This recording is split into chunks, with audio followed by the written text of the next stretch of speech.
بسم اللہ الرحمن الرحیم۔ بات چل رہی تھی استاد محترم کے سخاوت کے حسین انداز کی۔ حدیث طیبہ میں سخاوت کے فضائل ہیں۔ حدیث سننا سنانا بڑی سعادت کی بات ہے، لیکن اس پر عمل کرنا اور اس کثرت سے عمل کرنا یہ اس سے بڑی سعادت ہے۔ پچھلی کلپ میں عرض کیا تھا کہ ہو سکتا ہے آپ کی نظر میں بات بہت چھوٹی ہو، لیکن میری نظر میں بہت بڑی بات تھی۔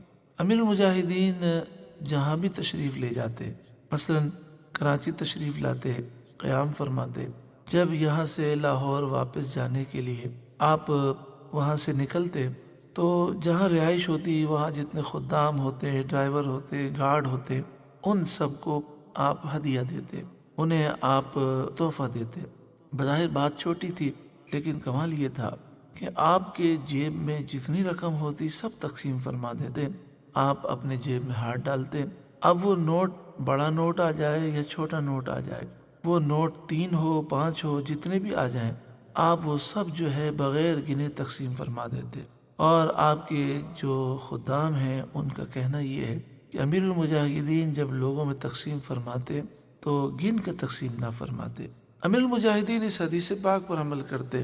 حضرت اسماء رضی اللہ تعالی عنہ فرماتی ہیں، نبی کریم صلی اللہ علیہ وآلہ وسلم نے مجھ سے فرمایا، انفقی، اللہ کی راہ میں مال خرچ کر، ولا تحصی، اور گن کے نہ دے، فیحصی اللہ علیک، ورنہ اللہ تعالیٰ بھی تجھ پر شمار فرمائے گا۔ یعنی نفلی خیرات کا حساب نہ لگاؤ، ورنہ شیطان دل میں کنجوسی پیدا کر دے گا۔ بے حساب اللہ کے نام پر دو تو وہاں سے تمہیں اتنا ملے گا کہ تم حساب نہ کر سکو گی۔ ولا توعی فیوعی اللہ علیک، اور اللہ کی راہ میں مال خرچ کرو، روکو مت، ورنہ اللہ تم پر رزق روک دے گا۔ امیر المجاہدین اس طرح بغیر گنے تقسیم فرماتے۔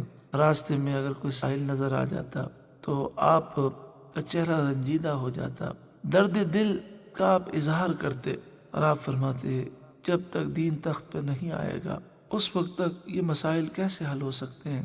ایک ایک سگنل پر کتنے بچے بچیاں بھیک مانگنے کے لیے کھڑے ہو جاتے ہیں۔ پھر آپ ایک جملہ یہ بھی ارشاد فرماتے کہ اگر خدا نخواستہ یہ بچی ہماری ہوتی تو ہمیں کتنا افسوس ہوتا، احساس ہوتا، لوگ کتنی غربت میں مبتلا ہیں اور تھر کے بچوں کے ساتھ کیا سلوک ہو رہا ہے۔ اس میں آپ کی سخاوت کا انداز بھی ہوتا، امت کا درد بھی ہوتا۔ پھر آپ ایسے غریب بچوں بچیوں میں، غریب لوگوں میں جب مال تقسیم کرتے تو بس اوقات وہ 50 کے نوٹ سے بھی راضی ہو جاتا، لیکن کبھی کبھی ایسا بھی ہوتا آپ ہاتھ ڈالتے، آپ کے ہاتھ میں جتنے نوٹ آتے۔ ایک دفعہ میں نے خود دیکھا کہ غریب کو آپ نے دینے کے لیے ہاتھ ڈالا تو ہزار کے 5 نوٹ آ گئے، آپ نے اسے دے دیا۔ اللہ تبارک و تعالی ان کے صدقے میں ہمیں بھی سخی بنائے۔ اگلی کلپ میں ہم سماعت کریں گے کہ آپ فرماتے ہیں کہ ایک حدیث پاک نے مجھے بہت سبق دیا بڑا، شاید آپ کے یہ بھی الفاظ تھے کہ اس حدیث پاک نے میری زندگی کو بدل دیا۔ انشاءاللہ تعالی ہم اگلی کلپ میں سماعت کریں گے۔ آخر میں آپ کا ایک عظیم فرمان ہے، آپ نے ارشاد فرمایا، اگر تمہارے ہاتھ تلوار نہیں اٹھا سکتے تو حضور کی تلوار کی نفی مت کرو۔ اللہ تعالی ہمیں جذبہ جہاد عطا فرمائے، شوق شہادت نصیب فرمائے، آمین، صلی اللہ علیہ وآلہ وسلم۔